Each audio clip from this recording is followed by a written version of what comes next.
Ukraine ও রাশিয়ার মধ্যে প্রায় 4 বছর ধরে চলা যুদ্ধ থামাতে জোর তৎপরতা চালিয়ে যাচ্ছেন মার্কিন প্রেসিডেন্ট ডোনাল্ড ট্রাম্প। তাকে সহযোগিতা করতে এগিয়ে এসেছে কয়েকটি দেশ।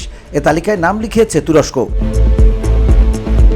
দীর্ঘ সময় ধরে চলা এই যুদ্ধ থামাতে ইতোমধ্যে তিনি 28 দফা প্রস্তাব দিয়েছেন, যে প্রস্তাব নিয়ে পশ্চিমাদের মধ্যে মতপার্থক্য দেখা দিয়েছে। তারপরও ট্রাম্প ইউক্রেন ও রাশিয়ার যুদ্ধ থামানোর আশা দেখছেন। যদি এই দুদেশের মধ্যে শান্তি চুক্তি অনুষ্ঠিত হয়, তাহলে ইউক্রেনে নিরাপত্তা ও স্থিতিশীলতা নিশ্চিত করতে একটি রিঅ্যাসিওরেন্স ফোর্স গঠনের প্রস্তাব উঠেছে, আর এ ফোর্সে অংশ নিতে প্রস্তুত রয়েছে তুরস্ক।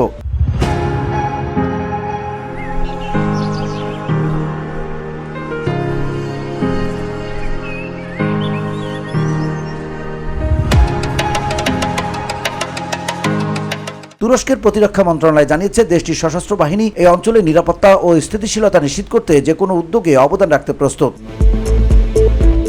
এদিকে ফরাসি প্রেসিডেন্ট ইমানুয়েল ম্যাক্রো গত মঙ্গলবার একটি যৌথ টাস্ক ফোর্স গঠনের ঘোষণা দিয়েছেন। VOD Bangla news desk.